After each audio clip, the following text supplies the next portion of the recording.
We are in a crisis moment in America. I mean, it's a stupid opening statement because it's just so self-evident. In many ways, though, in not just one facet. It's not an economic crisis. It is, but it's not just that. It's not a political crisis. It is, but it's not just that. We are in a media crisis where corporations, look, I hate that so often the conversation gets steered toward independent media. It's very important because it just feels like we're beating a drum, but it is so true. Our media landscape right now is bending the knee to Donald Trump. You saw the different settlements of Donald Trump bringing these ridiculous, frivolous, insane lawsuits demanding billions of dollars because of criminal activity. It's all just fascism 101. It's an entry course to fascism. It's not even college level shit we're seeing here. And Donald Trump is at the helm of it, the tip of the spear to intimidate media organizations. And rather than stand their ground, they're bending the knee, kissing the ring of Donald Trump. And in this case, we're talking about 60 Minutes and its parent company, Paramount and CBS. And it's a profit-motivated thing because they want a merger. Here's what I'm going to do. I was going to go through and explain this, but I saw this piece yesterday on CNN by Jake Tapper, who sometimes, I used to say all the time does good work, but this last election really shook me. I have been shaken in my confidence in Jake Tapper. Still time to earn it back. I know you're watching and concerned, Jake. But Jake Tapper explains exactly what the details are here with this case and what is at stake. And I want to talk about these point by point after the clip. This is slightly longer than I normally play, but it's so concise that I don't want to waste time doing what I'm doing right now, which is just rambling. Anyway, here's Jake Tapper explaining what's at stake right now, what's going down with 60 Minutes, and also a little bit about the lawsuit that they're going to bend the knee on. And this has impact for all of us. This has import for every single American who cares about democracy and cares about the free flow of information, and also who cares about the Constitution and the free and fair press whose rights are protected under this document. Watch Jake Tapper from CNN. The executive producer of CBS News 60 Minutes, Bill Owens, resigned today. Now, normally that would probably not be news that we would bring you, except the circumstances rise to the level of, well, alarm.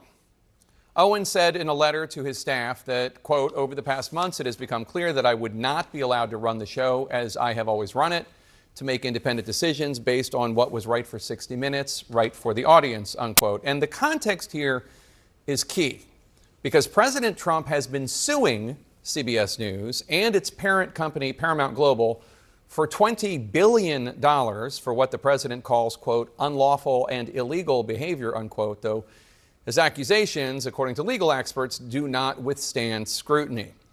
This is what happened. Last fall, 60 Minutes interviewed Vice President Harris. President Trump declined the show's offer to sit down with them for an interview. During the Harris interview, 60 Minutes correspondent Bill Whitaker asked the then sitting vice president why Israeli Prime Minister Benjamin Netanyahu was not apparently listening to the Biden administration. Now, a preview of her answer ran in a preview clip on CBS's Face the Nation on Sunday morning. The work that we have done has resulted in a number of movements in that region by Israel that were very much prompted by or a result of many things, including our advocacy for what needs to happen in the region. The next day, however, 60 Minutes ran this answer when it ran the actual edited interview. We're not going to stop pursuing what is necessary for the United States to be clear about where we stand on the need for this war to end. Now, CBS News explained the discrepancy, saying that they merely ran two different parts from the same longer answer, and under pressure they revealed their transcript, and that is indeed what they did, as frankly happens all the time, including with President Trump's taped interviews. For instance, just for instance, in June of 2024, this ran on Fox. Would you declassify the Epstein files? Yeah, I would. Definitive, firm, yes, I would. But, as Semaphore noted at the time, the full, unedited version featured Trump sounding far less definitive. Would you declassify the Epstein files? Yeah, I would. All right. I guess I would. I think that less so because, you don't know. You don't want to affect people's lives if it's phony stuff in there because there's a lot of phony stuff with that whole world. The president alleges that editing the 60 Minutes interview and running two different answers to the same question helped Vice President Harris and amounted to electoral fraud. In reality, this is just editorial discretion. Editors do it all the time with recorded interviews, including all the time with taped interviews and Donald Trump by Fox. All the time.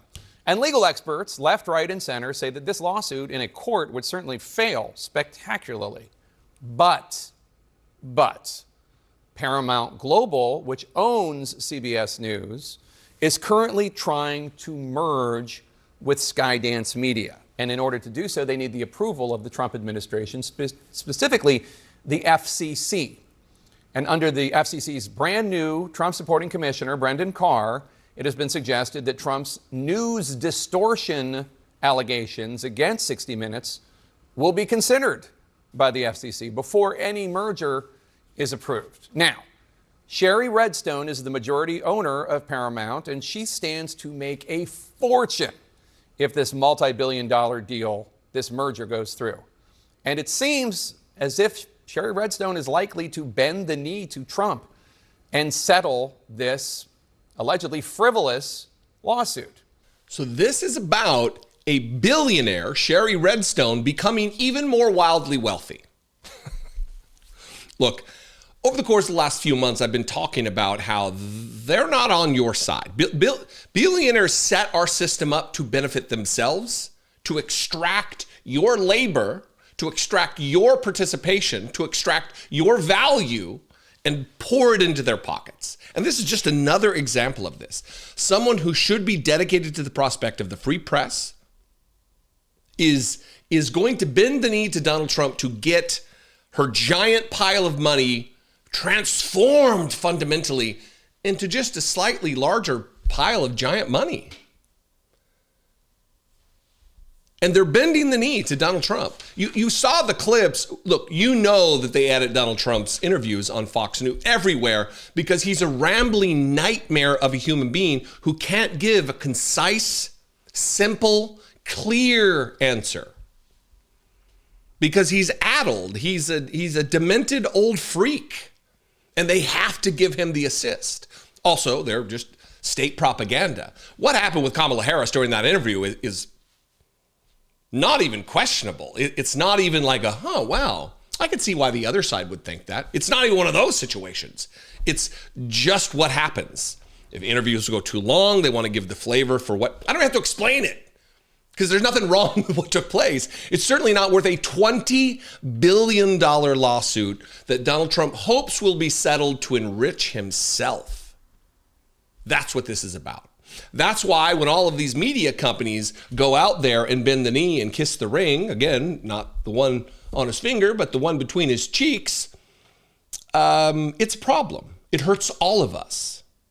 CNN's no better. Well, not much better. Corporate media itself is aflame. They're not meeting the moment. I've been having this talk. Brittany Page and I privately have been talking about we need wartime leaders. If you watch The Godfather, I've said this on the show a few times that when they fired Tom Hagen, the Robert Duvall character, because you're not a wartime consigliere. We need a wartime leaders in this moment. We need wartime defenders of democracy and defenders of the aspirational values of the United States of America. That's what we need. We need people unafraid. And that is not what we have right now. In the Democratic Party, largely we don't. Where's Chuck Schumer? Where's Chuck? He's waiting for Donald Trump to move the goalposts, waiting for Donald Trump to defy the Supreme Court, then we're in a constitutional crisis. Where's Hakeem Jeffries? Where are they? They're not wartime leaders. And neither are these the legacy corporate media companies. You need to be a wartime leader in your own way, resisting what is taking place. I hope to be that as well. Anyway, what do you think? I invite you to this conversation. I want it to be a conversation. You can comment below in the comment section. You can also call the voicemail line, 714-576-4054. And you can email me, as always, daily at dollemore.com. I'd love to hear from you. Follow me on the social media, at Dollemore. And I will see you next time. Be genuine. Take care of one another.